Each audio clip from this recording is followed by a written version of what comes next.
আসসালামু আলাইকুম। বিডি নিউজে আপনাদেরকে স্বাগতম। সংবাদের শুরুতেই শিরোনাম, পরে বিস্তারিত। গাজা যুদ্ধে জড়িয়ে ভয়ঙ্কর বিপদে ইসরায়েল। এদিকে হামাসের সঙ্গে বন্দি বিনিময় চুক্তি নিয়ে যে তথ্য দিলেন কাটজ। গাজা যুদ্ধে দারিদ্র্যের মুখে ঠেলে দিয়েছে ইসরায়েলিদের, বলছে জনগণ। সর্বশেষ জানিয়ে দেব, আসাদের পতনের পর গোলানে বসতি বাড়াতে চাইছে ইসরায়েল। শুনছিলেন সংবাদ শিরোনাম, এখন বিস্তারিত। তার আগে অনুরোধ থাকবে, ভিডিওতে একটি লাইক দিন এবং কমেন্টস করে জানিয়ে দিন কোন জেলা থেকে বা কোথা থেকে আমাদের সঙ্গে যুক্ত রয়েছেন। গাজা যুদ্ধে জড়িয়ে ভয়ঙ্কর বিপদে ইসরায়েল। গাজায় চলমান যুদ্ধের কারণে ইসরায়েলের 1/4 জনগণ বর্তমানে দারিদ্র্যের কবলে পড়েছে, এমন তথ্য প্রকাশ করেছে ইসরায়েলি গণমাধ্যম ইসরায়েল হামজ। প্রতিবেদনে জানানো হয় 25% ইসরায়েলি নাগরিক বর্তমানে দারিদ্র্যসীমার নিচে বসবাস করছে, যা একটি গভীর অর্থনৈতিক সংকটের ইঙ্গিত দেয়। এটি মূলত গাজার উপর ইসরায়েলের চলমান আক্রমণের ফলে সৃষ্টি হওয়া পরিস্থিতির প্রতিফলন, যার ফলে দেশটির অর্থনীতি চরম বিপদের মুখে পড়েছে। এই সংকটটি 14 মাস ধরে চলমান যুদ্ধের ফলস্বরূপ উদ্ভূত হয়েছে এবং এ কারণে ইসরায়েলের জনগণের জীবনযাত্রার মান ব্যাপকভাবে কমেছে। গ্লোবাল সিটিংস সংস্থা SMP 16 নভেম্বর এক প্রতিবেদনে জানিয়েছে, 2024 সালে ইসরায়েলের অর্থনৈতিক প্রবৃদ্ধি 0% থাকবে।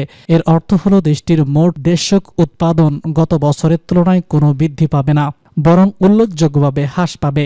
এছাড়া ইসরায়েল বাজেট ঘাটতি 2024 সালের শেষ নাগাদ GDP 9% পৌঁছাবে এবং 2027 নাগাদ তা 5-6% দাঁড়াতে পারে। এমনকি দেশের সরকারি ঋণের পরিমাণও 2027 সালের মধ্যে 70% পৌঁছাতে পারে, যা 2023 সালে ছিল মাত্র 12%। SDP এই অর্থনৈতিক পতনের জন্য গাজার উপর চলমান যুদ্ধকে দায়ী করেছে, যা ইসরায়েলের অর্থনীতিকে মারাত্মকভাবে ক্ষতিগ্রস্ত করছে।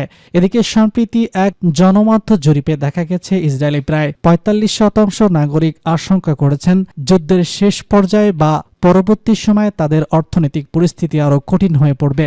গাজার যুদ্ধের খরচ, সামরিক কার্যক্রমে এবং দখলকৃত অঞ্চলে রাজনৈতিক ও অর্থনৈতিক অবস্থা একত্রিত হয়ে ইসরায়েলের অর্থনীতি ও সমাজে গভীর প্রভাব ফেলেছে।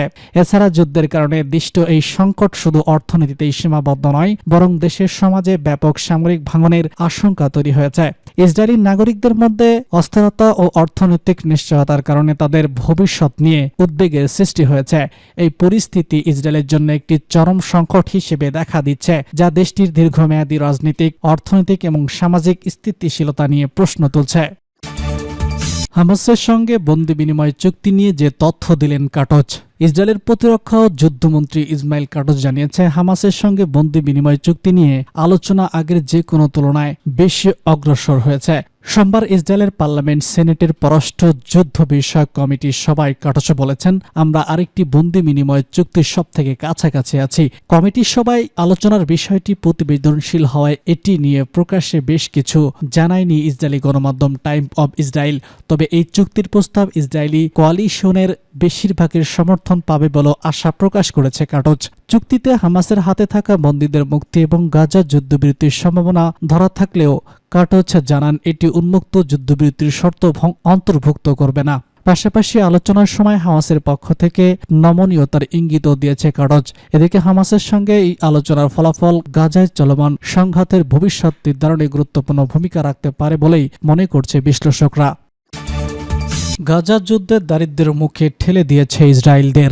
ইসরায়েলি গণমাধ্যম স্বীকার করেছে যে গাজা যুদ্ধের কারণে দারিদ্র্যের কবলে পড়েছে ইহুদিবাদী ইসরায়েলের 1/4 জনগণ। সোমবার ইসরায়েল হামস পত্রিকার এক প্রতিবেদনে বলা হয়েছে, বার্ষিক সমীক্ষা প্রতিবেদন অনুযায়ী ইসরায়েল রাষ্ট্র 25% মানুষ বর্তমান দারিদ্র্য সীমার নিচে বসবাস করছে। যুদ্ধের 14 মাস পর এই সংকটজনক অর্থনৈতিক পরিস্থিতির সৃষ্টি হয়েছে এবং দখলকৃত ভূখণ্ডের সামাজিক ভাঙনের আশঙ্কা তৈরি হয়েছে। গত 16 নভেম্বর গ্লোবাল রেটিংস সংস্থা NHP তাদের এক প্রতিবেদনে জানায় যে 2024 সালে ইসরায়েলের অর্থনৈতিক প্রবৃদ্ধি 0% হবে। এর ফলে মাথাপিছু মোট দেশীয় উৎপাদন GDP উল্লেখযোগ্যভাবে হ্রাস পাবে। বাজেট ঘাটতি 2024 সালের শেষ নাগাদ GDP এর 9% পৌঁছাবে এবং 2027 সাল পর্যন্ত তা 5-6% থাকবে বলে পূর্বাভাসে দেওয়া হয়েছে। একই সঙ্গে দেশটির সরকারি ঋণের হার 2027 সালের মধ্যে 70% হয়ে যাবে, যা 2023 সালে ছিল মাত্র 12%। SNP আরও জানিয়েছে, এই অর্থনৈতিক পতনের কারণ হল গাজার উপর চলমান ধ্বংসাত্মক যুদ্ধ। এদিকে সাম্প্রতিক এক জনমত জরিপে দেখা গিয়েছে শতাংশ ইসরায়েলি নাগরিক আশঙ্কা করছে যে যুদ্ধের শেষ পর্যায়ে বা পরবর্তী সময় তাদের অর্থনৈতিক পরিস্থিতি আরও কঠোর হবে। গাজার যুদ্ধ মূলত ইসরায়েলের অর্থনীতি ও সমাজে গভীর প্রভাব ফেলেছে। যুদ্ধের খরচ, সামরিক কার্যক্রম এবং দখলকৃত অঞ্চলে রাজনৈতিক ও অর্থনৈতিক অস্থিরতা একমাত্র হয়ে ইসরায়েলের জনগণের চরম সংকটে ফেলেছে। আসাদ পতনের পর গোলানে বসতি বাড়াতে চাইছে ইসরায়েল। ইসরায়েল সরকার অধিকৃত গোলান উপত্যকায় বসতি সম্প্রসারণের একটি পরিকল্পনা অনুমোদন করেছে। প্রধানমন্ত্রী বেনিয়ামিন নেতানিয়াহু বলেছে, সিরিয়ার ইসলামপন্থী বিদ্রোহীদের হাতে আসাদ সরকারের পতনের পর সিরিয়ার সীমান্তে নতুন ফ্রন্ট তৈরি হওয়ার এই পদক্ষেপ নেওয়া জরুরি ছিল।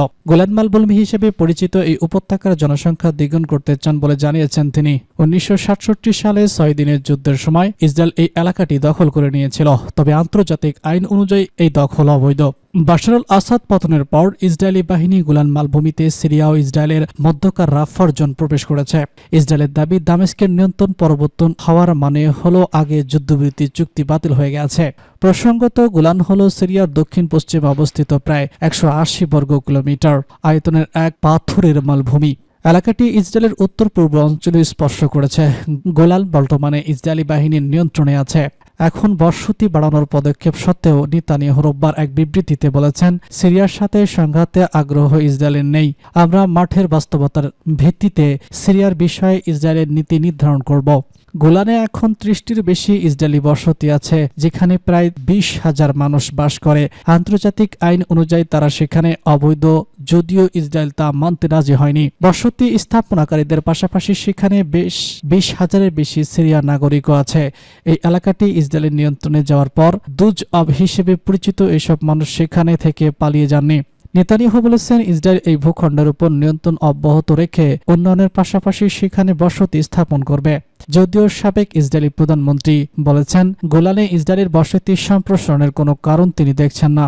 বিডি ওয়ার্ল্ড সার্ভিসের প্রোগ্রামে প্রধানমন্ত্রী বেনিয়ামিন বলেছেন, আমরা সিরিয়ার সাথে সংঘাত বাড়াতে আগ্রহী নই, বরং আমরা আশা করি সিরিয়ার নিয়ন্ত্রণে আসাদ আশা বিদ্রোহীদের সাথে লড়াইয়ের কোনো প্রয়োজন আমাদের নেই। তাহলে কেন আমরা উল্টোটা করতে যাচ্ছি? তিনি বলেছেন, আমাদের এমনটি অনেক সমস্যা আছে। সিরিয়ার নতুন ফ্রন্ট নেতা আহমেদ আল সারা সিরিয়া ইসরায়েলের চলমান হামলা সমালোচনার পরই নেতানিয়াহু বসতি সম্প্রসারণের ঘোষণা দিয়েছেন। যুক্তরাজ্য ভিত্তিক Syrian observatory for human rights জানিয়েছে, গত 28 ডিসেম্বর পর থেকে সিরিয়ার অত্যন্ত 450 বিমান হামলা চালিয়েছে ইসরায়েল। আল বাশা ইসরায়েলের হামলার সীমা লঙ্ঘন করেছে এবং এই অঞ্চলের উত্তেজনার ঝুঁকি তৈরি করছে। তবে তিনি বলেছেন, সিরিয়া কোনো প্রতিবেশী রাষ্ট্রের সাথে সংঘাতে যেতে চান না। এক টিভি সাক্ষাৎকারে আল সারা বলেছেন, বছরের পর বছর সংঘাত ও যুদ্ধক্রান্ত পরিস্থিতি তার দেশকে নতুন সংঘাতে জড়াতে সায় দেয় না। ইসরায়েলি ডিফেন্স ফোর্স বা আইডিএফ এক বক্তব্য তার কোনো প্রক্রিয়া দেখায়নি, তবে এর সাথে তারা বলেছে যে সিরিয়ায় হামলা তাদের জন্য দরকার ছিল, যাতে করে সেখানকার অস্ত্র উৎপাদনকারীদের হাতে চলে না যায়। হায়াত তাহরির আল শামের নেতৃত্বে বিদ্রোহী দেশগুলো দামেস্কের নিয়ন্ত্রণ নেওয়ার পর প্রেসিডেন্ট বাশার আল আসাদ ও তার পরিবার পালিয়ে রাশিয়া গিয়ে রাজনৈতিক আশ্রয় নিয়েছেন। বিদ্রোহীরা এখন অন্তর্বর্তী সরকার গড়ছে। শনিবার যুক্তরাষ্ট্রের প্রতিরক্ষামন্ত্রী অ্যান্টনি ব্লিংকেন বলেছেন, এইচটিএস এর সাথে ওয়াশিংটনের যোগাযোগ আছে, যদিও এই সংগঠনকে যুক্তরাষ্ট্র সহ পশ্চিমা সন্ত্রাসী সংগঠন মনে করে।